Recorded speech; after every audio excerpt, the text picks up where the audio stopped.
Good morning, everyone from the East Coast of the United States. This is Danny Hypocritical, and you're tuning into another episode of The Left Lens. We have a very special guest today. Before I get to him, I want to first just let you know that while you are here, please do like this stream. If you're not subscribed to the channel yet, please do so. Be sure to share this stream around. And of course, the best way to help fight demonetization, because it just so happens that a lot of videos, if not the vast majority of videos that mention the word Russia, get demonetized. You can become a member at patreon.com/Danny Hypocritical. But without further ado, I want to get to our guest today. So please do keep liking the stream and sharing it around. He is Pepe Escobar, an independent journalist and analyst. Hello, Pepe. I've been reading your work for a while. It is really good to have you here today. Thanks, Danny. It's a great pleasure to be with you and with the East Coast and West Coast and everywhere else. Right. Well, I know you're out in Paris, and we are going to keep this tight. I'll be on for 90 minutes, but Pepe will be here with me for about an hour. And so we should definitely get started. So, Pepe, first off, with Russia's military operation in Ukraine, there's been a lot of censorship among Western media, social media, and you have fallen victim to this, if we should say so. You were suspended from Twitter. What happened? People have been asking about it. What's going on? Yeah, it was on the same week as Scott Ritter, myself, ABS Military Channel, and several others. We were all canceled the same week. Basically, it was about Mariupol. And basically, it was because we were pointing at the work of the Azov Battalion and the neo-Nazi gang in Kiev, in Mariupol. That's it. In fact, the Twitter that got me canceled was a quote, which I spun sarcastically, of Bazurin, the head of the Donetsk People's Republic. They were considering how they were going to extricate the Nazi gang at the time. They sort of were about 3,000 who were hauled up in the bowels of the Azovstal steelworks.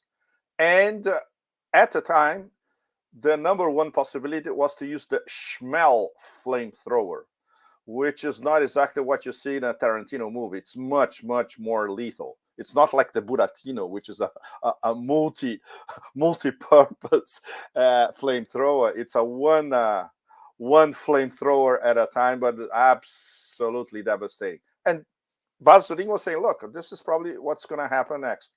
And that tweet got me canceled. Of course, we had, all of us, we had warnings before, that famous jail for 1 day, 7 days, whatever. And a lot of people were saying, look, we know you are on their radar.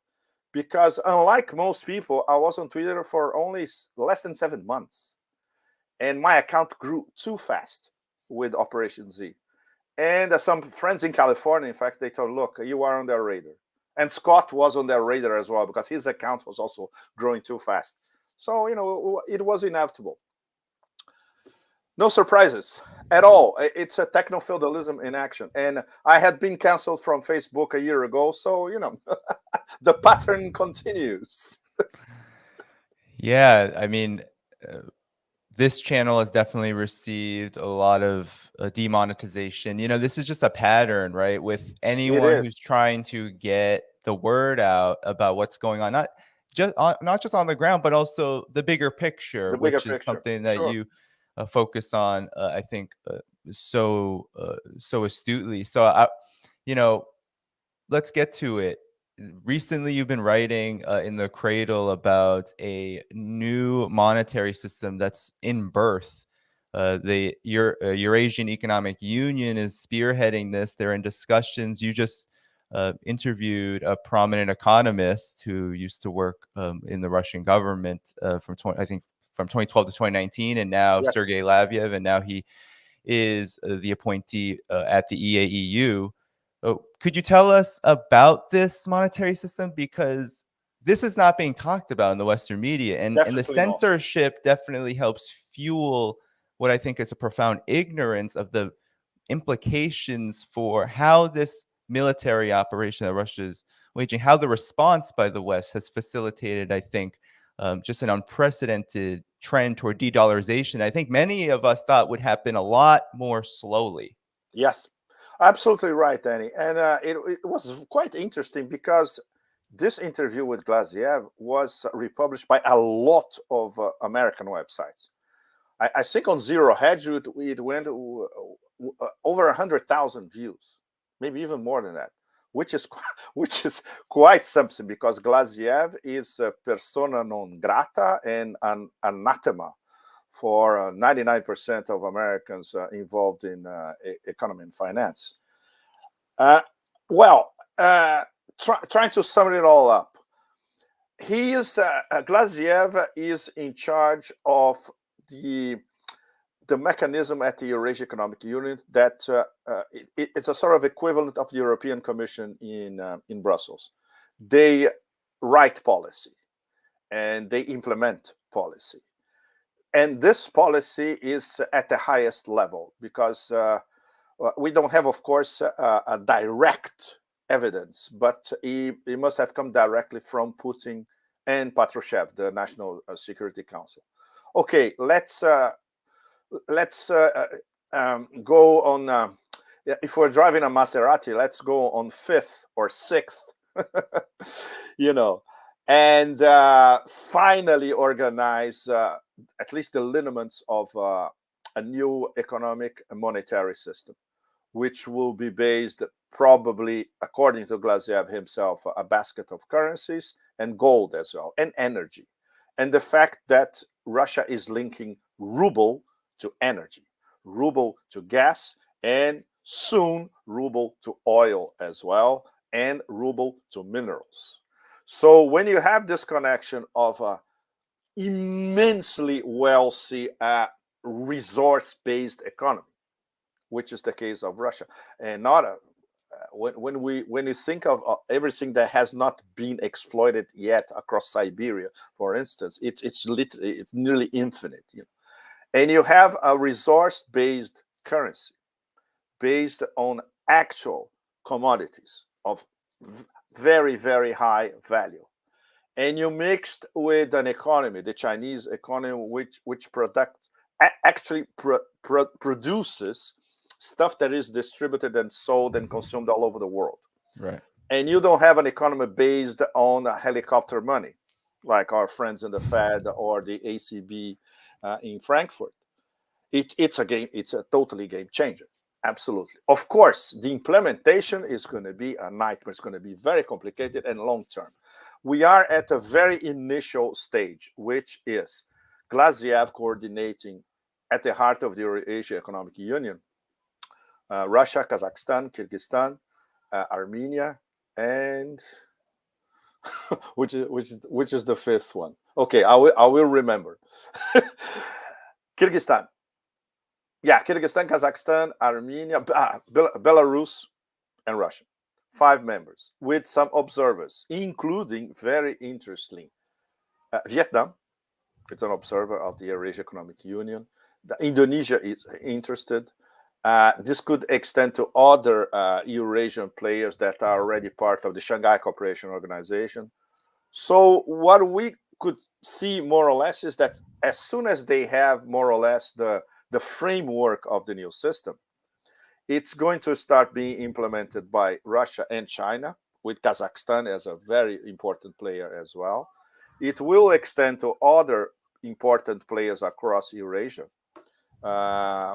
We could think medium term, even India and Pakistan, which are members of the Shanghai Cooperation Organization, and certainly Iran, because these monetary economic conversations between Russia and China involve Iran, at least for the past year or so. Very, very close conversations. So this would be the embryo of exactly the opposite of Zoltan Poznar, which is very well known in the US, has been talking about Bretton Woods 3. This would be post Bretton Woods 3, or the anti-Bretton Woods 3. nothing to do with Bretton Woods. It's Bretton Woods turned upside down and based essentially on the ruble, the yuan, and all of that backed by gold and commodities. So that's why this is a game-changing proposition, of course. It was interesting because among the comments in sections of American websites that republished the article, there were some very knowledgeable comments from people who are specialists from financial markets and economists, including Michael Hudson. One of the questions that I posed to Glaziev, I asked Michael. So, and Michael is very much interested in all that. So there is already, let's say, a small network of people, not only economists, across the NATO stan sphere, no? That is very much interested. And I'm sure there are going to be discussions between them and some people in the Eurasian Economic Union and with Glaziev himself. Like Glaziev took over 3 weeks to answer the questions. And our messenger, he was saying, look, he knows he's going to do it, but he hasn't had time to do anything for the past few months, 2 or 3 months, in fact. He is at the eye of the volcano, totally. And that's why this is so important. And the Chinese, of course, because the Chinese are always very discreet and circumspect, especially when we are dealing with a development that is going to be taken by the American establishment as an economic declaration of war, which it is, and a financial declaration of war, which it is, in fact. So for the moment, this is being kept in a very hush-hush manner, you know. As soon as they have a draft, there may be an announcement, probably by the Eurasian Economic Union itself, with Russia and Chinese backup. But this is something for the next few months, let's put it this way. But this is essential because considering the response that the Russians were expecting from the letters that they sent, especially to Washington and also to Brussels in December, talking about indivisibility of security, that they needed a new security arrangement all over Europe and including Russia, the fact that Ukraine had to be neutral, a sort of Finlandization of Ukraine, and it could never become a NATO member, and the fact that there were responses from Washington and from Brussels. This precipitated the whole thing. So the monetary economic angle of the whole equation was already being discussed for a long time. And the prelude for all that is a discussion that started with the BRICS in the 2000s already. So this started when Putin, Hu Jintao, and Lula from Brazil started to, in the BRICS discussions, okay, how are we going to bypass the dollar long term? So this is a conversation that's been going on at the highest level for at least 15 years, you know. And now we are seeing soon we're going to be seeing the first actual fruits of the whole thing. It's really quite something. In fact, I hope that I'll be able to have subsequent interviews with Glaziev. He agreed to that, in fact, by keeping us updated on where the whole thing is going. Right, that's super important, especially since we're likely not going to hear about this in the Western media at all. Definitely not. We'll feel the effects of it because the West will certainly kick and scream policy-wise, but we won't hear the real story about what's going on. You've been covering the development of pipelines and these projects of integration. How do these fit in? For example, I recently covered the China-Pakistan Economic Corridor, of course, part of the Belt and Road Initiative. There's just so many just active projects happening as we speak that are being bankrolled and funded and supported by China across the regions, right, that we are speaking of, including Russia. So how does this play into the de-dollarization, this development of infrastructure? What's the relationship here? Because I think it could be easy to separate the two if we don't talk about them together. So what would you say to those who might have that question? Wow, I've been doing this for Danny since the early 2000s. Can you believe that? When I wrote my first pipeline is done column, that was 20 years ago, over 20 years ago, in fact. At the time, I was concentrating on the Baku-Tbilisi-Ceyhan pipeline that the Clinton administration, in fact, they sent us Big Brzezinski to Baku to clinch that deal, specifically to bypass both Russia and China. So, and this was already in the late 90s, called my attention. I say, okay, this is a mega developing story for the next decades, and it became one of my focus of interest, side by side with the war on terror. So I was covering the war on terror on the ground all the time, but also pipeline is done. And even in following some of the pipelines, I actually followed some of the BTC Baku Tbilisi Ceyhan pipeline.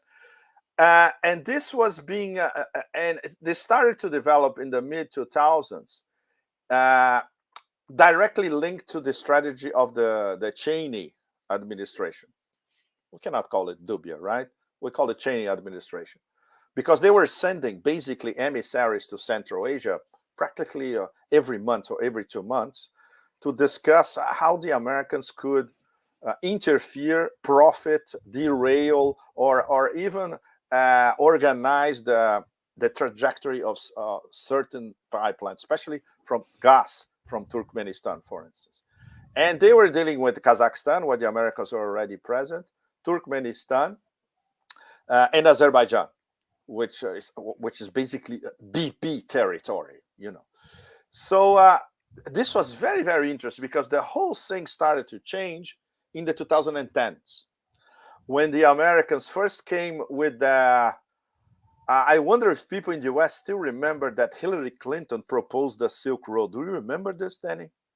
No, I don't. I remember Exactly. she was yeah, there was like this balance between this militarization policy versus the economic coordination, and then the TPP was pronounced a little after that. But anyway, even before that. So that was part of the pivot to Asia for the first Obama administration.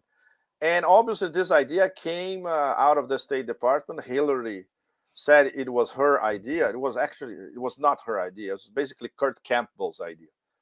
And it was a pivot to Asia using a Silk Road, and the focus of the Silk Road would be occupied Afghanistan, which is something completely absurd for all the neighbors, the Central Asians, not to mention Russia and China.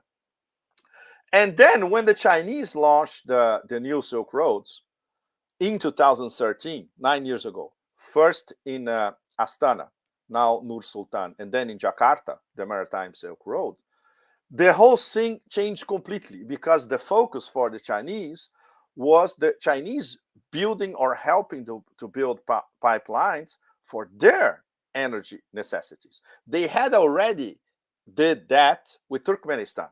So while the Cheney administration was trying to seduce Turkmenistan, the Chinese went there, and in one round of negotiations, they say, okay, we build your pipeline, we pay for it, and then you sell our gas to us. Clinched completely, something that the Europeans, for instance, all these debates that you hear in Brussels about European energy policy, they never managed to do something like this. The Chinese did. The Americans couldn't do it. The Europeans couldn't do it. The Chinese did it. So then in the 2010s, the whole thing went turbo with pipelines, including the Central Asians, from the Caspian, but also from Russia. And that's where we get Power of Siberia 1 and Power of Siberia 2. Power of Siberia 1 already working. Power of Siberia 2 is going to be ready soon. They're going to build an interconnector. And that explains, for instance, why for Gazprom, Nord Stream 2, the loss of Nord Stream 2, orchestrated by the Biden administration, doesn't matter. First of all, because they already paid the costs of power of Nord Stream 2. Yep. Gazprom is not losing. Not only Gazprom is not losing money, they are making a lot of money, because they continue to sell gas to Western customers. is what we're seeing right now. They have to, now they are falling in line, and the ones who have a little bit of foresight, okay, we're going to open accounts at Gazprom Bank in Moscow. We're going to deposit our euros. They're going to transfer into rubles. We're going to pay for our gas, and we're going to keep getting our gas. Apart from stupid players like Poland and Bulgaria, which let's see what they do next. The Germans, sooner or later, I would say in the next few days, the Germans are going to announce that they are going to pay gas with rubles. It's inevitable. Hungary is going to do it. Austria is going to do it. Other players are going to do it. So Germany, 49% of German gas comes from Russia. They need it. Otherwise, there was an ultimatum by captains of industry in Germany to Scholz, Chancellor Scholz, look, get your act together, because you will be responsible for the destruction of German industry if you cut off our gas supplies from Russia. So we're going to have a major development soon, and it will be an extra victory for Operation Z. But all that, Danny, just to give you the idea of how the whole pipeline situation in Central Asia and North Asia and Siberia changed over these past 15 years. And the winners in terms of getting the energy are the Chinese, of course, because no matter what, they secured Power Siberia 1 and 2. The losers, if they keep coming with these absolutely ridiculous sanctions package that hurt themselves more than Russia, are going to be the Europeans. And of course, the Americans are going to win anyway, selling whatever they have of LNG to the Europeans. LNG that the Americans don't have, transported by cargoes that they don't have to terminals in Europe that have not been built yet. So it's a completely absurd situation, isn't it? But like you said, you don't see that kind of discussion in American media anywhere. No. No, and you've been writing about Russia in the situation in terms of just the impact of the sanctions and these policies, this economic warfare. And you make a really great point about how what is hurting Russia the most. And I think this pipeline conversation about just how the global South, how this region, Eurasia, is being interconnected in this way. You make a really great point that it really has been the plundering of Russia's assets abroad and and the gold that has been the biggest point of damage for Russia, because Russia is not necessarily isolated economically in other respects. Could you talk about Russia as not being isolated? Because here in the West, especially the United States and the Biden administration, they talk about Russia as being alone, right? The world is not with Russia. The world, of course, is just the EU or select EU countries. But could you talk about Russia not being isolated here? Because, of course, there's been this contradictory phenomena of the ruble increasing in value and the Europe continuing to import gas out of necessity, as you said. Could you talk about Russia's isolation or lack thereof? Yes, Russia is isolated by 12% of the world's population, essentially. The absolute majority of the global South, practically the whole global South, and we cannot consider Singapore global South because Singapore is a very wealthy enclave in Southeast Asia, and Northeast Asia, Japan and South Korea, which are basically American colonies. If you do not consider these three in Asia, the whole global South is either not demonizing Russia, not sanctioning Russia, or both.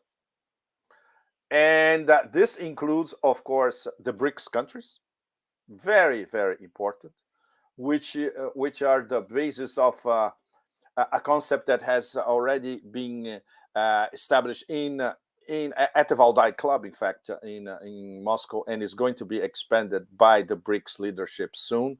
BRICS Plus. So soon we're going to have BRICS Plus. Probably members like South Korea, Indonesia, Turkey, Nigeria, Senegal, Argentina, they are candidates. An expanded BRICS, in fact, which is a sort of a G20 without the G7. Basically, that's what BRICS Plus is going to be. And for instance, the past 3 months I was in Turkey. Turkey is a member of NATO, which should in theory, be demonizing Russia to death. On the contrary. And the Turkish diplomacy, which is, I learned a lot these past 3 months, in fact. They are, it's not Erdogan that controls everything. The Ministry of Foreign Affairs in Turkey, they have some very, very capable diplomats. Their Tripwire Act is very well calibrated. They hosted one of the rounds of negotiations in Istanbul between Russia and Ukraine, for that matter. It was so successful that it was the first time that Russia and Ukraine actually agreed on something. And guess what happened immediately afterwards? The Americans intervened and they simply destroyed the possibility of any further negotiations.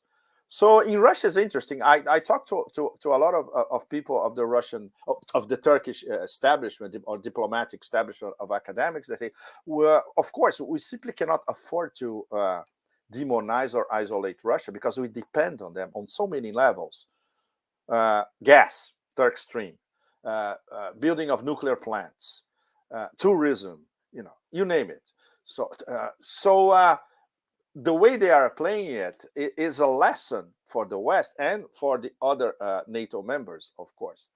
And not to mention that to the right of Turkey on the map, if we go to Iran, Central Asia, etc., everybody is discreetly understanding the Russian position, even if not outright speaking in favor of it, and certainly not demonizing, and continuing to do business with Russia. And in the case of India, for instance, the Americans were absolutely horrified because not only India continues to buy Russian energy and will keep buying even more Russian energy, even if it's directly from Russia or relabeled, what we call the Latvian mix.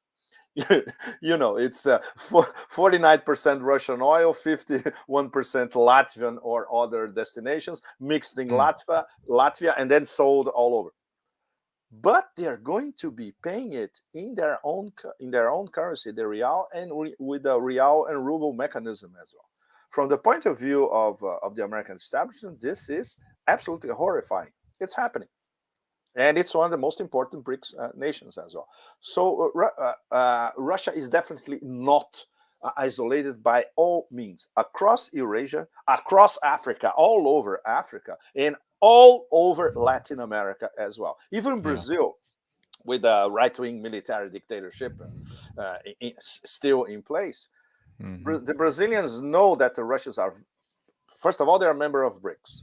Second, exchanges with Russia, trade exchanges have been going up all the time. There's a lot of Russian investment in Brazil. And obviously they cannot alienate Russia on an international diplomatic level. So they have been playing the neutrality card very skillfully. I think it's the only foreign policy victory, between commas, of this current administration in Brazil. So right. To sum it all up, Russia is isolated by NATO stand. That's it. Right. And it's such a small portion of the population, and also their economies are in trouble. I mean, that's their economies in trouble. Exactly. You've been talking about this, and maybe you can elaborate too about Europe is committing real economic suicide here, and it's political suicide as well, because what it ends up doing, and it's happening here in the United States. I mean, the prices, inflation, price hike, shortages, those were already bad for many different reasons, corruption and pandemic and all of that, many different reasons.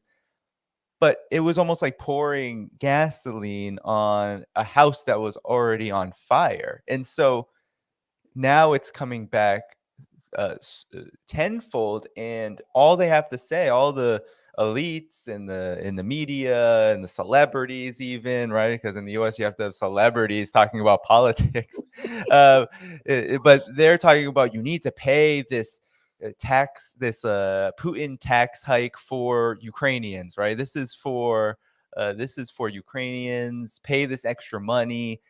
While ordinary people are wondering, hey, am I going to go homeless or not because I can't get to work, right? Like that's what's happening. So what is happening with Europe? Like how is this suicide for Europe in the total in respect? Because I think there are many components to this. I wonder if you could help our Yes, viewers there understand. are, Danny. There are many components, but I would say the most toxic of these components is the way the European Union is run and the way the European Commission, which sets policy in Brussels, is run. They are basically American colonies. In terms of the European Commission, is wow. I had the, how can I say it, displeasure, in fact, of covering the European Commission for a long time. I used to, Brussels was one of my bases in Europe for a long time. Whenever I came back from the Middle East or from Asia, I'll come here, I'll go to London and Brussels. So now with Ursula, I call her von der Leyen. Lugen is lying in Germany. Comes from that very famous term in Germany, Lügenpresse, the lying press, which applies to American press as well, and applies to Western press in general. So von der Leyen, is the absolutely perfect American fifth colonist implanted at the heart of the mechanism of decisions of the European Union. And the people around Borrell, the so-called specialist in foreign relations, which is an absolutely mediocre politician.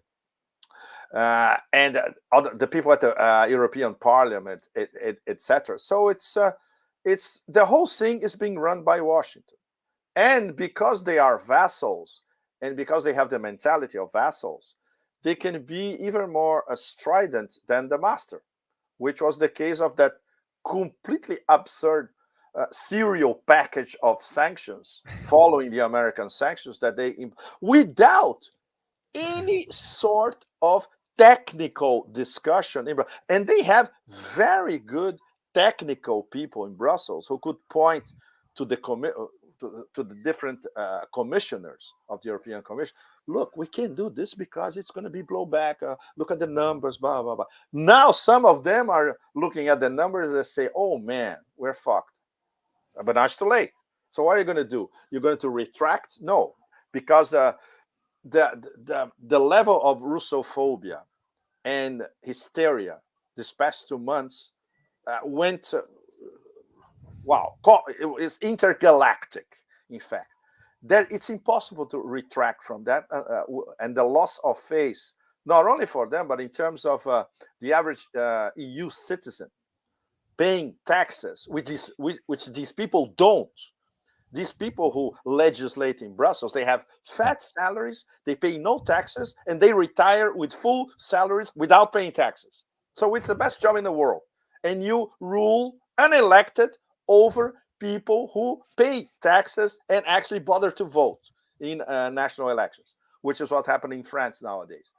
And it was very interesting because before I came back to Paris, I was in Normandy talking to people in Normandy. And they were saying, look, we are electing a guy who only cares about the Americans and Brussels, and he doesn't care about France, which is absolutely true in everyday life.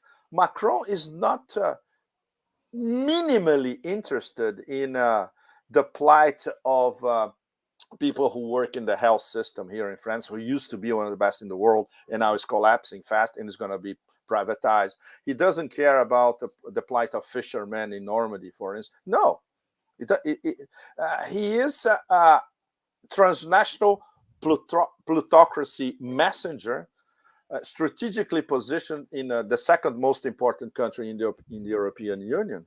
And now, according to Macron himself, the most important, because considering that Germany is acephalous, has no leadership at the moment, Macron is seeing himself as the leader of Europe. And what Europe? A completely discombobulated, to call a Tibetan term, Europe, totally divided. Now we see in the case of gas, with the in different parts of the European Union, extreme right-wing movements or the right wing itself on the rise everywhere. An absolute abyss between the 1% European version against the 99%, which is basically the dwindling middle classes and the working classes all across the EU. So, and Brussels, are they worried about that? Of course not. They are worried about Russophobia, demonizing Russia, coming up with a package of sanctions that make no economic sense, destroying their national economies, which is what Draghi, Prime Minister Draghi, is doing in Italy. And if you talk to the extremely small fringe of very well-informed academics in Italy, for instance, they are all horrified, but they say, look, nobody listens to us. The country is completely zombified by exactly this Netflix-style 24/7 campaign of including Russophobia and passing laws that go against the national interest. So this is what we have here at the moment. I would say that compared to the US, the situation here in Europe is even worse, because it's cool. Everything that was kept artificially together since let's say, the invention of the European Union now is falling apart. And the policies, if we can call them policies, are not being dictated by Germany or France. They are dictated by Poland and the three Baltics. We call them the three Bs. Those, those midgets over there in the Baltics that, because they are Russophobes and they were part of the Russian Empire in the past, and Poland, Poland, they have a tremendous inferiority complex in historical terms. These are the people who are dictating policy in Brussels. And the people at the European Union and the European Commission with von der Leyen, von der Leyen, they follow them. It's completely crazy. And obviously, what I'm telling you now, Danny, cannot be discussed here openly. If you start this discussion here, you are immediately qualified as a conspiracy theorist, an agent of Putin, agent of disinformation, you name it, But you can discuss it in Turkey. How extraordinary is that? No, it is quite the scene. And what you were discussing, it just made me think how the United States in particular, this whole scenario that's been unfolding, these developments around Russia during the military operation, just feels like the US just exerting this Washington consensus and sort of just exporting the consequences onto Europe. And Europe is bowing down like good puppets and doing exactly what the US wants, but ultimately what will just completely and utterly, and already is, just destroying the economic base of those societies. It is quite astounding to see. And then you have, on the other hand, you have Russia and China just on these opposite trajectories, right? And right as this operation was kicking off, Russia and China published a statement about how firm their friendship is. What is the significance of that here, right? What is the significance of the Russian military in terms of this military operation and this new world order that's emerging? Like, how is this partnership going to lead the way? You've spoken on some aspects, so maybe you could expand on it, because it's so important. Because in the West, here in the US especially, this is seen as a huge threat. And you saw the US administration, Blinken, all of them saying China needs to hold Russia accountable, right? After the US has been basically militarily encircling China, trying to conduct its own kind of economic warfare, even more, I think, pathetic than how it's handling the Russia situation. But after all of this aggression and hubris and just antagonism, it's the US saying, China, go get your friend over here. Stop with all of this. Like, what? So could you explain how the Russia-China partnership really factors into all of this? Wow, we could go on for hours on this one, Danny. It's been the focus of my work for the past 10 years, at least, if not more.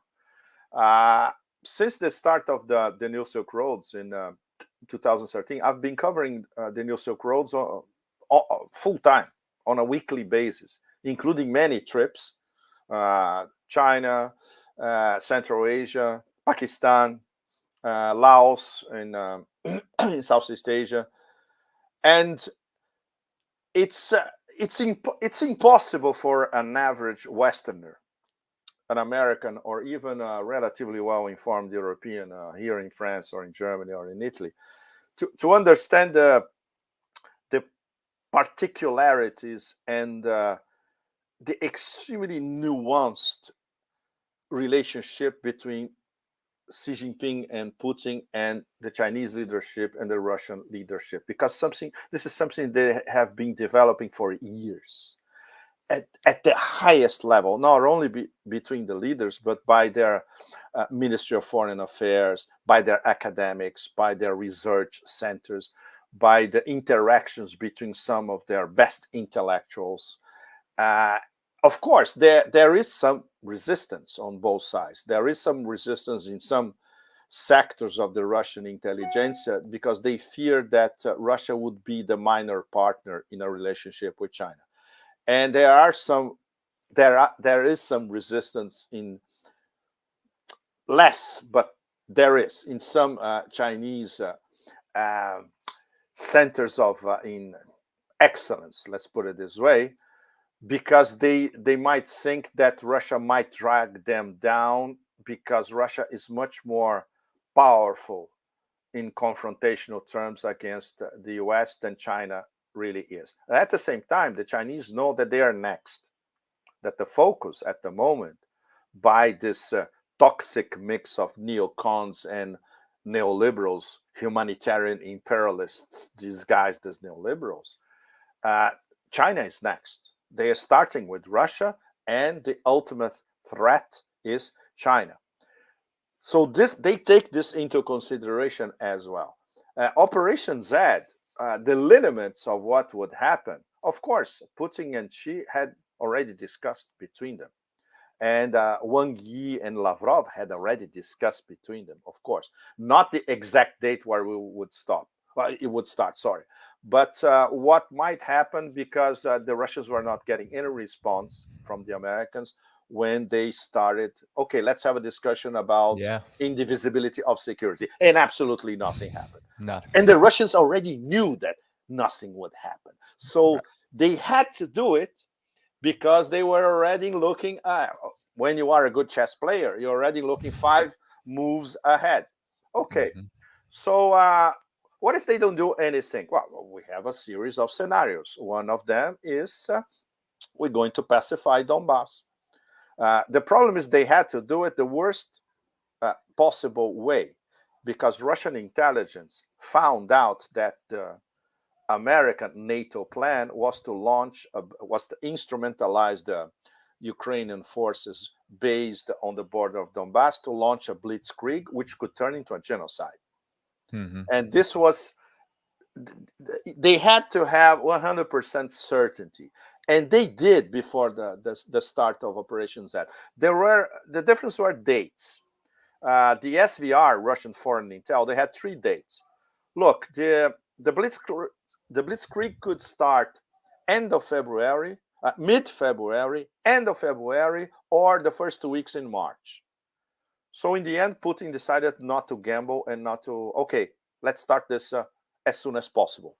And the mechanism was there because the same information was shared by the Donetsk and Luhansk leadership. They knew it. And that's why they addressed Moscow.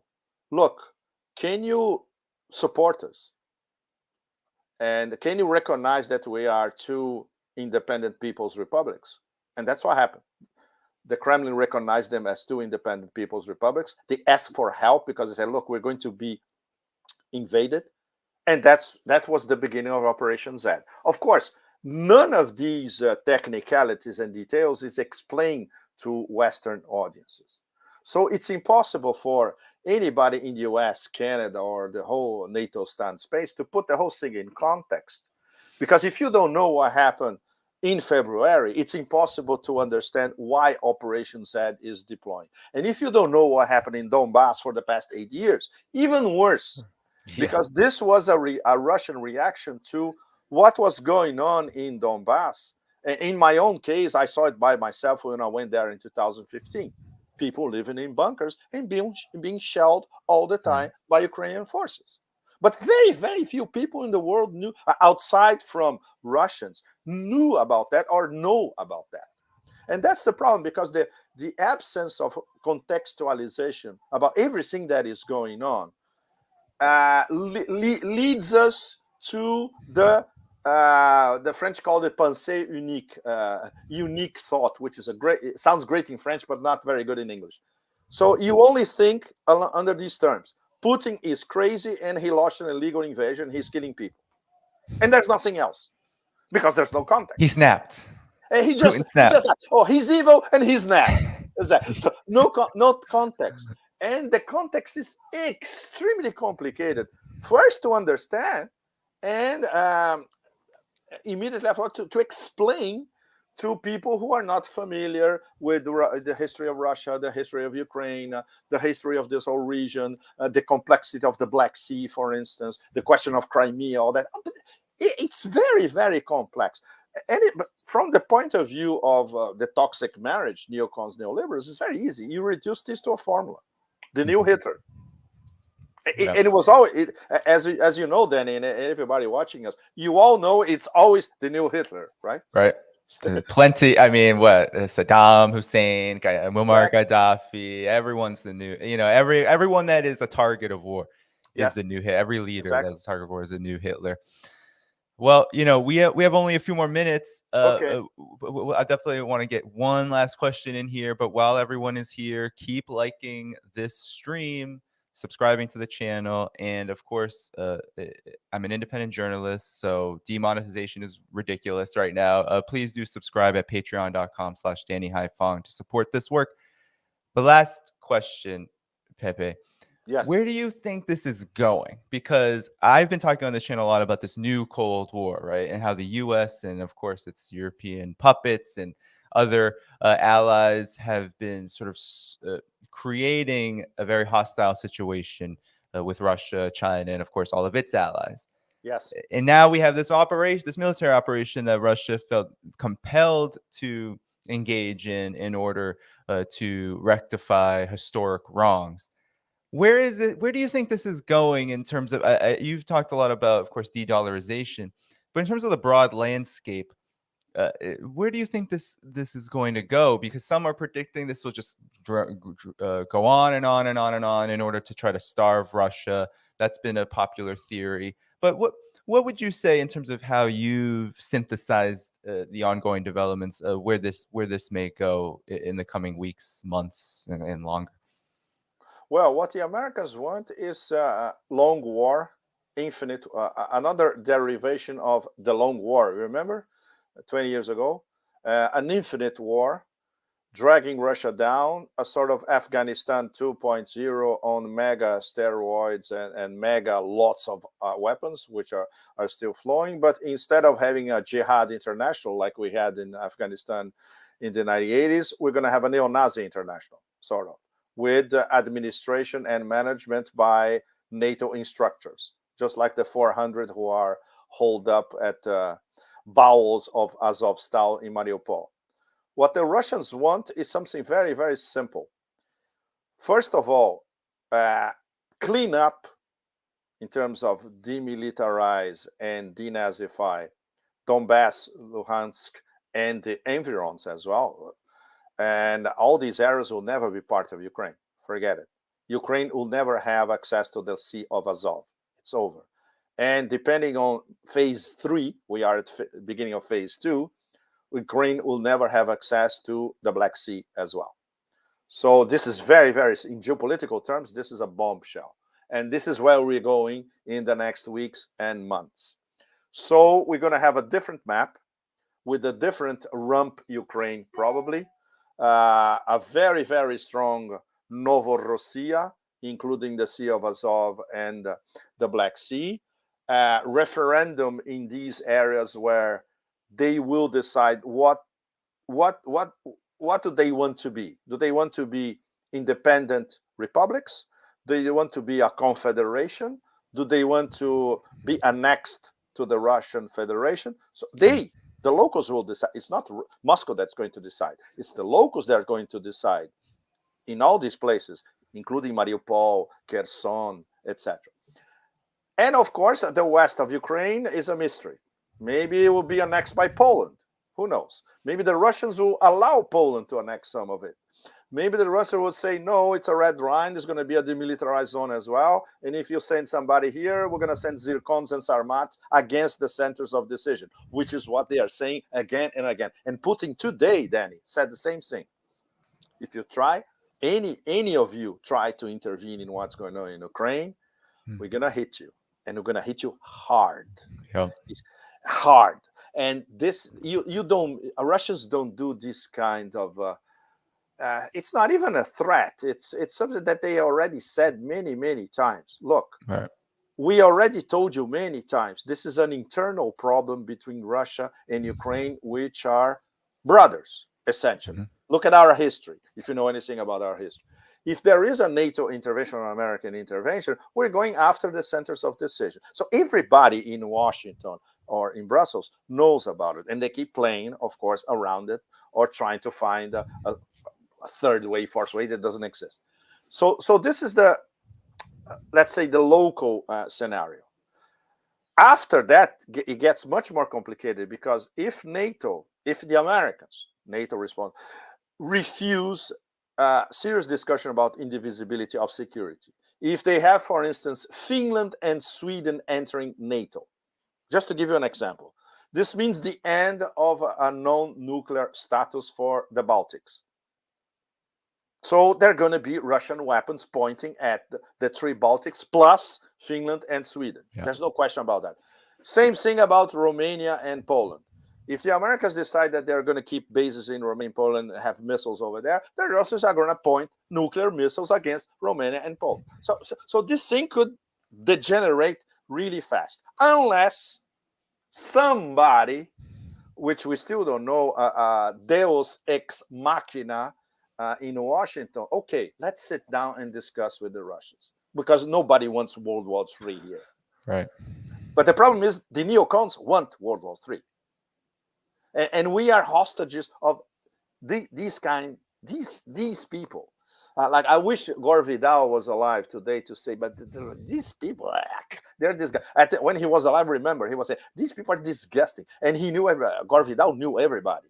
And he knew all, especially the arrivistes, as we say in France, the nouveau riche, the guy who are, come from the middle of nowhere, but he's in Washington, the seat of power of Western civilization, all that crap, But, and the problem is these people make policy and we all have to pay for it all across the world. So this is the big geopolitical picture. Economically, we are already going to post-globalization. The world is going to be divided into two monetary financial camps. We still don't know how. We still don't know where is going to be the Fisher line, the new Iron Curtain, but it's inevitable. And that depends, of course, on the emergence of this new financial monetary system across Eurasia and to go into other parts of the global south, Africa, and maybe some parts of Latin America as well. So, yes, it's a new Iron Curtain. Patrushev in an interview this week and Lavrov in an interview earlier this week, they all said on the record, yes, it is a new Cold War. We all know it is a new Cold War. We still don't know the details like we did about the previous Cold War, where there was, it's incredible, there was a sort of mutual respect. I am a son of the Cold War. I was born in 1954. So I followed this whole thing closely. And there was a mutual respect between the US and the USSR, which doesn't exist now. No. Between especially the US and Russia and the US and China. Zero respect, zero diplomacy. Diplomacy today is package of sanctions. They don't even bother to sit down at the same table to talk. Yeah. So that's where we are. I wish I wouldn't be so nihilistic, but I think it's a pretty realistic take on what's really going on now. And that's why you see people like Mearsheimer talking about the possibility of World War III. Because it is serious, because it's there. And it's not a localized nuclear exchange. No. Putin already said, once again, this war is going to be the last one, if it happens. That's where we are. Right. Yeah. Yeah, no, it's, I mean, and It's been building up for quite some time. Yes. You know, you and all of your coverage, the work that I've been doing, you know, over the past 10 years or so. I Yes. mean, this has It's been been building. building up. It was And it's building up little by little, but we could never imagine that it would snap so right. fast. Huh? Right. Like the cliff, you Yes, know, exactly. there was kind of like a climb up the cliff, and now Yes. Yeah. the world is teetering on the edge. And as you said, it's the neocons, it's the U.S. hegemonists, these are the forces that are pushing it. And the unfortunate thing, and I think that's why it's so important to follow people like yourself, work here and work elsewhere, is that there's very few who are willing to challenge the narrative that it is in fact China and Russia and anyone who's associated with them Yes. politically that are the problem, right? And that's No, I think we what's are very important. few. We are very few globally, and not only in the English-speaking world, but in other languages as well. And there's the language problem as well. There are fabulous analysts, for instance, in Pakistan, in Iran, in Central Asia, but they are not heard internationally. Yeah. Terrible, Yeah. absolutely terrible. And they have a very sophisticated view of international relations that is completely different from the NATO stand sphere. But they are too isolated. In Africa, same thing. Latin America, the same thing. So we need to get together. Definitely. That's why we need to build those international connections, Yeah. solidarity, 'cause that's how it's going to happen. That's how we're going to really shift things, is by being more connected, especially in the sphere that we just happen to sit in. I know you're traveling all the time, but you know, that we happen to sit in right now in the West. It's so important. But Pepe, it's been really good. I'm going to stay on for another half hour. I know you have to go. My pleasure. Could you just give a plug about where people can find your work?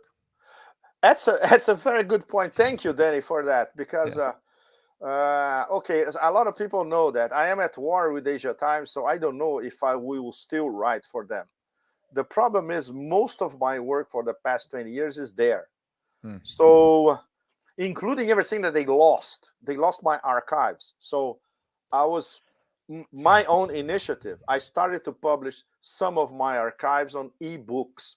So if you go to the Asia Times website, you're going to see 4 ebooks. One of them is about Iran, a reportage in Iran and in and out of Iran. Another one is about Russia, China, and the US. This could be particularly interesting for a lot of you because it tracks from 2017 to 2020. So it's essential to understand what happened what's happening now during the Biden years. It tracks basically the Trump years, Russia, China, and Iran. And 2 others are on the forever wars, Afghanistan and Iraq, mostly reportage in Afghanistan, in Iraq, and in and out as well. So my work, most of it is still there. If you want to go back to what I wrote like 15, 20 years ago, you have to go to webarchive.org. Can you believe it? To find, and it's a nightmare, but you will eventually find it. Nowadays, I write for The Cradle, based in Beirut, Strategic Culture, based in Moscow, occasionally on Consortium News, based in Washington, and republished by a lot of people. In the US, Zero Hedge republishes a lot of stuff, which is very, very funny. The UNS Review republished my work, Global Research in Canada. So easy to find. Yeah. Well, definitely check out Pepe more. Thanks so much for coming on. I'll be sticking around for another half hour. We'll definitely be talking again in My the near pleasure, future, Danny. I'm sure. Yes, we'll talk again, definitely. Bye-bye. So that was a great conversation. Please do continue to stick around. I'm going to have some commentary for probably another 20, 30 minutes or so. Continue to like this stream. Continue to subscribe to this channel. And my birthday's coming up May 7th. I have goals. Journalism has become a lot harder, independent journalism, to be able to do this work. I want to have at least 15 more subscribers on my Patreon before May 7th. If you could help me do that at patreon.com/DannyHaiphong, that would be incredible, because this situation is that there is a lot of repression right now, a lot of censorship. We talked about it with Pepe. I've been talking about it here on this channel. It is very real, and it isn't always so overt. So kicking people off of accounts, off of social media platforms, YouTube, that's one way. The other way is by slowing the channel's ability to be seen, reducing its visibility in the algorithm. And that has been something that I've been experiencing for many years now since the Russiagate madness. And so I'm just putting out a plug right now before I get into the content. Please do subscribe at patreon.com/DannyHyphong. I appreciate all of the super chats. Yes, but I'm also in a battle with YouTube. I cannot get this pin. I have to get this pin. It has not been sent to me. I can't seem to get it sent to me by mail. And so they're holding all the money right now. So, and it's not much, you know, this channel has been, again, it has been throttled. So patreon.com/DannyHyphong. That's how you support this work. I'm going to have more conversations with people like Pepe, definitely in the future. Pepe Escobar, incredible journalist. He has done so much great work. But with that said, I want to move on now to Elon Musk. I just need to make some comments about this because there's so much commentary on it. Elon Musk is buying Twitter at around something like $44 billion, right?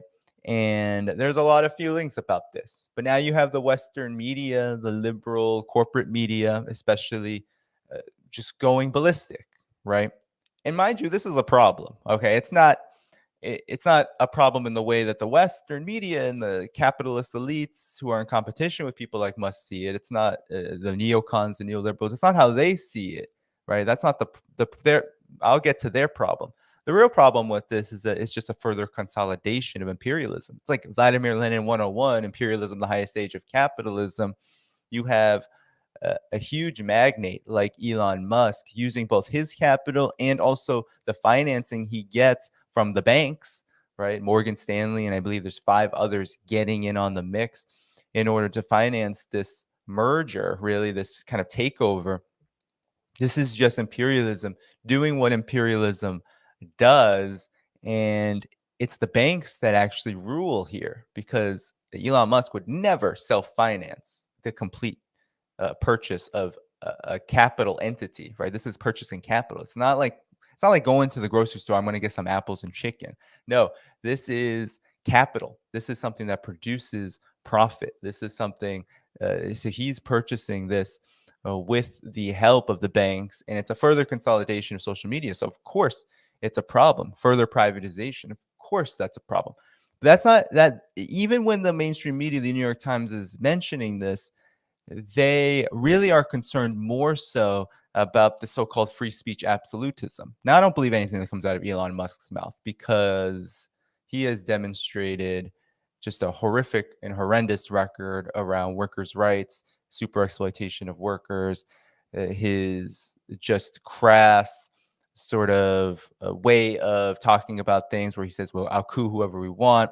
You have Latin American countries nationalizing resources like lithium, such as Bolivia, and you have Elon Musk, right, openly calling for coups against those countries. I mean, who can trust someone like Elon Musk? But there are a lot of people who have this fanatic idealization of the guy. But nonetheless, the point is that the way that the Western media is portraying this is it's Elon Musk who's going to now further problematize, make further uh, sort of the destruction of free speech through his purchase of Twitter. And what's ironic about this is that the Western media has actually been at the forefront of making social media platforms channels for censorship and surveillance in ways that we have never seen in history, because these are all new developments.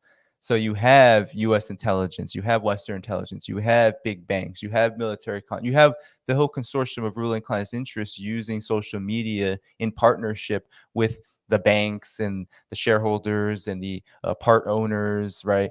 Uh, Basically doing the dirty work of the war machine, taking accounts off. How many thousands of accounts have been deleted just because they say positive things about Venezuela, Nicaragua, China, Russia, whatever the target country is, Iran? The state affiliated media label, which suppresses people further in the algorithms, shadow banning, all of this, suspending people like Pepe Escobar. I mean, all of this has been supported, not enthusiastically supported, by the Western media, the liberal corporate media, the neocons. All of them have been enthusiastically pushing this, facilitating this. And now they're complaining about Elon Musk. It's ironic that they're complaining about Elon Musk because they're actually the ones who paved this road to hell that the overall media landscape has been on for ordinary people for a long time, for decades, right? We can trace all of this back to the 1996 Telecommunications Act, which consolidated the media even further, right? So you had the Bill Clinton administration, a Democrat, basically eliminating any restrictions to media mergers, corporate media, and this had ripple effects across television media, across radio, across all sorts of different ways in which media comes together. And so that's why you have this extreme scenario, right, of just a few corporations. It exists in the corporate media overall, with 6 corporations owning 90% of it, 5 or 6. And it exists in all of these various sectors. In social media, you only have a handful or less of companies sort of sharing the overall profits that are being made off the super exploitation of us, right? And so the Western media is hypocritical. And we have to point that out because now they have problems where for a long time they have had none, with the way that Twitter and all these other social media platforms have operated to suppress dissenting voices, suppress anti-war voices, and to ultimately forward the agenda of the imperialists. That's what they are. That's what all of this is. It's this new age imperialism where now in this realm of technology, there is a lot going on in terms of trying to divide up the territory, so to speak, to use Leninist terms, right? Redividing capital in order to further consolidate it and ensure that fewer and fewer hands have control over it. That is the product of capitalist competition. That's what we're seeing here. And we need to be sure, of course, in my opinion, the only interesting thing here is the possibility that Elon Musk's very words create a political situation that people can continue to hold on to. This idealization of Elon Musk is a problem, though, because the only good thing he does, right, is by engaging in fair partnerships in China. That's the only good thing, in my opinion, that he does, because it's true. If it wasn't for a lot of the ways in which his corporation has spearheaded that industry and renewables, especially electric vehicles, that for all of the other flaws with this, because there's a lot of it, right? There's a lot of super exploitation that goes into it, but he does engage in fair arrangements with China in order to ensure that China has access to that market so they can actually address climate change in a manner. And that's going to continue to change, though, as China becomes more and more independent, because China doesn't say, oh, yeah, we're just going to buy cars from you forever. We're going to buy things from you forever from the West or anywhere else. China says, no, we're doing this so that we can build up the capacity to do it ourselves. And that's what's happening. And so I think the big point here, though, is that we should not idealize Elon Musk as some free speech absolutist. You can't believe the words that come out of capitalist mouths, especially people as smarmy as Elon Musk, right? Jeffrey Epstein Black Book, Elon Musk, right? This guy who has a long record of exploitation, comes from apartheid South Africa in his lineage. He is a capitalist through and through. But nonetheless, just by pointing out Twitter's errors, there is an opportunity to push forward, right? This understanding that Twitter has been engaging in some ruthless censorship to basically take what should be a public utility and make it into really a prison, and then also really just a weapon for a prison for us and a weapon for big capital, right? In all spheres, including the military industrial complex. So I just want to say that, right? Because there's a lot of feelings about this, and it becomes a big news story, right? It becomes this huge news story, despite all the other things that are happening. You have Joe Biden, right? Joe Biden just pardoned some sleazy Secret Service agent, some corrupt Secret Service agent. But he didn't pardon any of the political prisoners still in the United States, Julian Assange being one who hasn't been extradited, but he is a political prisoner of the United States. If it weren't for the U.S., there would be uh, there would be no uh, Julian Assange imprisonment, right? He wouldn't be facing what he's facing, extradition, if it weren't for the U.S. So Julian Assange being one, but we also have to think about people like Mumia Abu-Jamal, Sundiata Kohli, Leonard Peltier, dozens of others who remain behind prison walls for their political activity, for their commitment to liberation, Black liberation, Indigenous liberation, over the last half century plus, right? There are still many people like Mumia Abu-Jamal rotting in prisons that Joe Biden refuses to pardon, despite the fact that there's overwhelming evidence in almost every one of these cases, if not all of them, that the charges were trumped up against them, that the court system, the intelligence agencies like the FBI through their counterintelligence program were were pursuing a coordinated campaign to imprison activists such as Mumia Abu-Jamal at that time.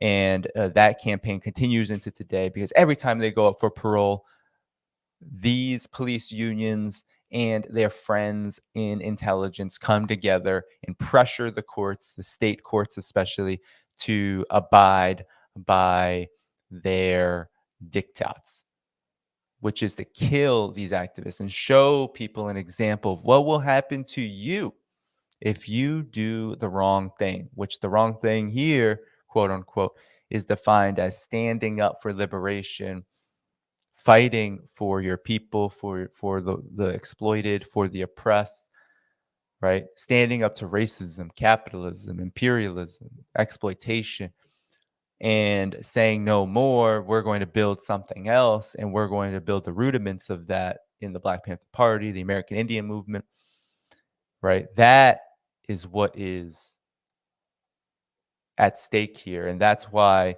Joe Biden won't pardon them, because he is a mass incarcerator in chief. He is crime bill Joe Biden, and he, more so than perhaps anyone else, embodies this mass incarceration state, that has developed over generations, which is an internal reflection of the military state that has been built up astronomically since the Vietnam War. But of course, we know that the United States has been a warfare state since the very beginning. People may not know that the United States' Department of quote unquote defense was the Department of War for so long. That only changed during this Cold War, right, that the US launched, which required a public relations switch, a sort of shift, because there was concern that some of the ways, of course, that the U.S. conducted war would be seen as racist and would be seen as imperialist. And that would then degrade the U.S.'s standing in the overall international situation, where the U.S. was jockeying with the Soviet Union and other socialist countries for influence and ultimately for domination. So it's a Department of War, and that is what the censorship is all about. That is what the continued imprisonment is all about. These political prisoners are prisoners of war. They're prisoners of the war that happens right here in the United States on working people, on oppressed people each and every day. It's so important that we continue to make that connection between the sanctions on Russia and the blowback, as we have been doing here, because there needs to be more connections made between how domestic politics, the domestic developments that we see, whether it's around police brutality or economic exploitation and the like, how these developments transpire and develop ultimately reflect what the U.S. is doing abroad.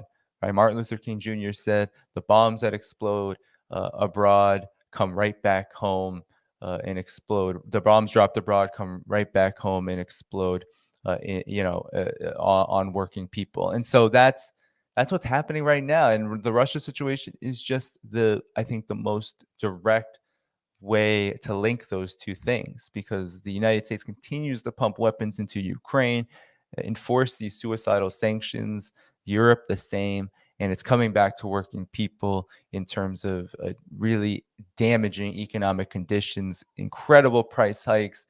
I mean, the inflation is through the roof. People do not know how they're going to make it. There's much more instability than ever, even among people who are higher earners among working people than, say, others. But I mean, it is a real dire situation right now. And so while Pepe Escobar he called it nihilism, but I think this is just realistic analysis, a materialist analysis of the situation.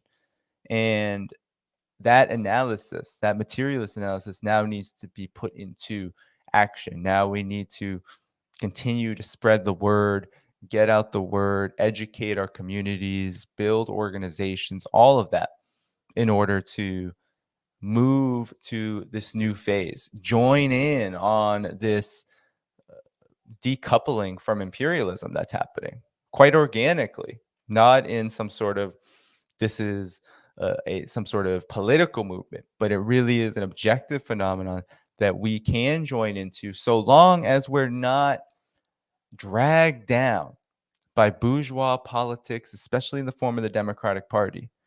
That is what is, I think, the Achilles heel of the entire quote unquote progressive and left movement. It's the Democratic Party still being seen in this lens of, okay, how do we maneuver? How do we reform it? How do we make the best of this? Even if there is much less than ever, and I think to a lesser extent than ever, faith that the Democratic Party will actually change things.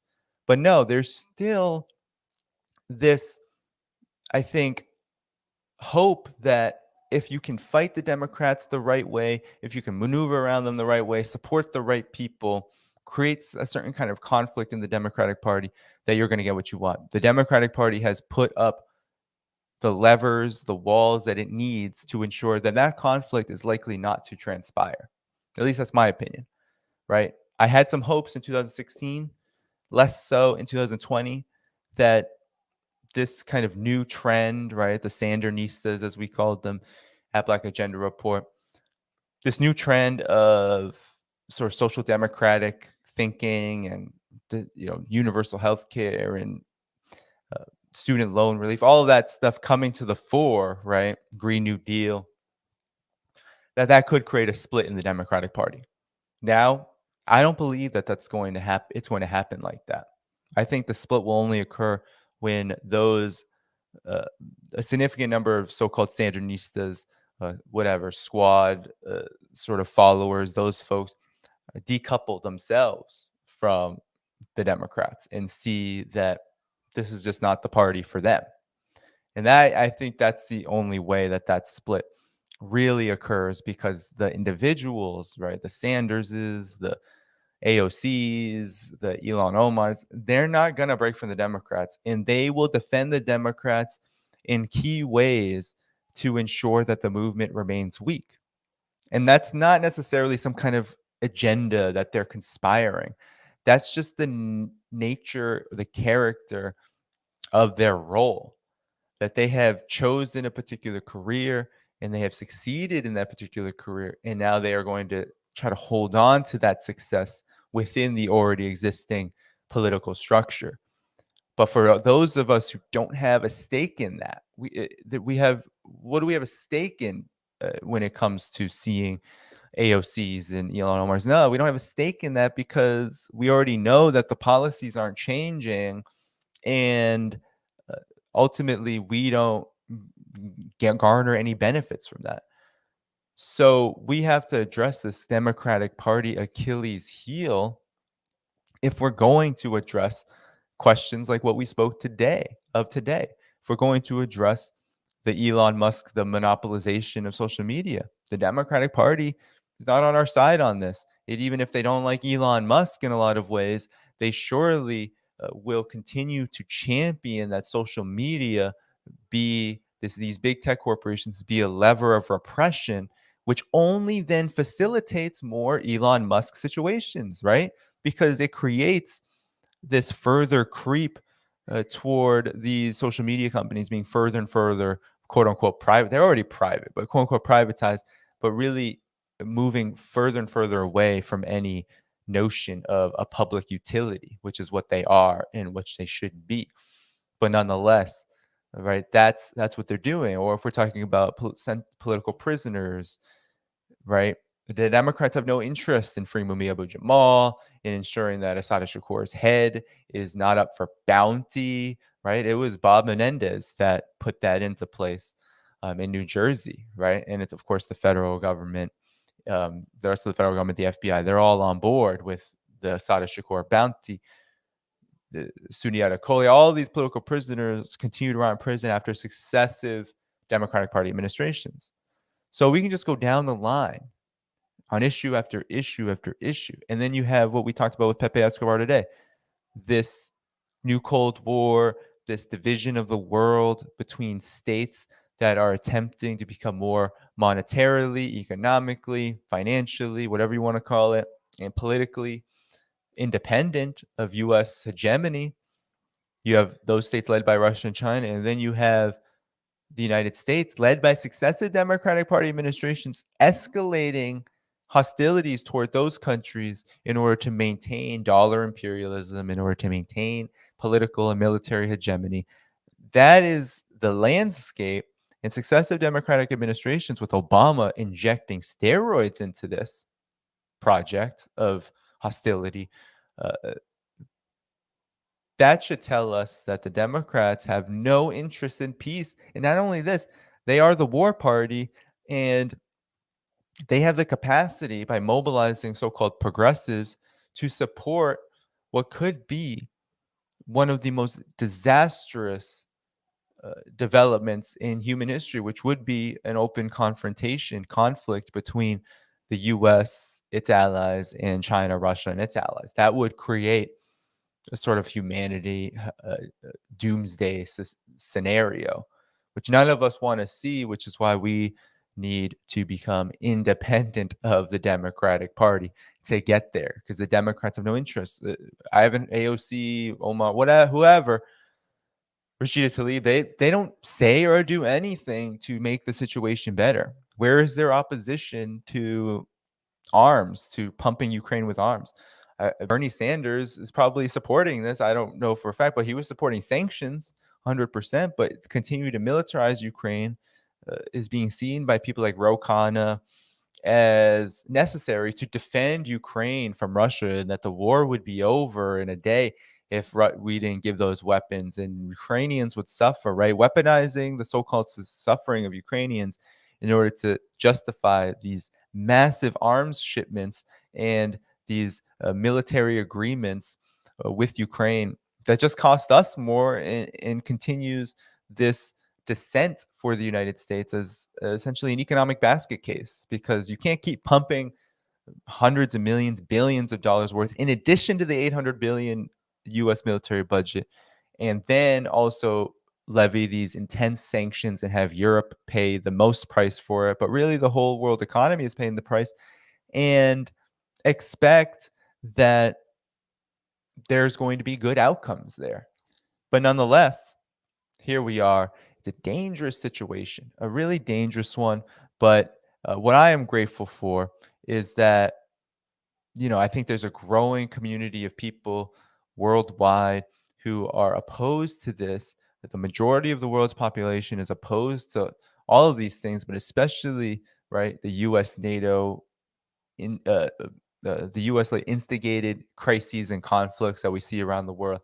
And so it really is just a matter of getting organized, getting educated, and joining in on this fight, joining in to this fight for peace, for self-determination, and for then liberation from the scourge of imperialism. That's the struggle that we are in. And I'm certainly grateful to be in it with all of you. But with that said, keep liking this stream, keep liking this video, even after I have departed. Make sure you subscribe to the channel. As I said, I'm looking to, by May 7th, which is my birthday, another year on this earth. I'm very grateful for that. I'm looking for 15 more subscribers to my Patreon. I'm trying to continue to develop my independent journalism and my work. And in order to do that, I need to be sustainable. And so I need my work to be sustainable. So if you can, please do subscribe at patreon.com/DannyHaiFong. You can see it right here. You can see it also in the description. The link is there. And there's also many other ways to support me if Patreon is not your thing. With that said, though, I think I'm going to depart. This was a great stream. It was a great interview with Pepe Escobar. There's so much we could have talked about. I have to have him on again, and I will also have to have so many others on. So be on the lookout, for future streams and work by subscribing to this channel, liking all of the videos. Make sure that you hit the bell as well so you can get notified. I've been hearing YouTube has been notifying people later and later. So be sure to check in on the community posts because I've been publishing just sort of notices about my streams and whatnot. So with that said, thanks so much, everyone. Peace out. And last plug, be sure to support my work right here at patreon.com/DannyHaiFong. Oh, man, I'm really bad with the camera. Patreon.com/DannyHaiFong. Take care. Peace out, comrades. Bye-bye.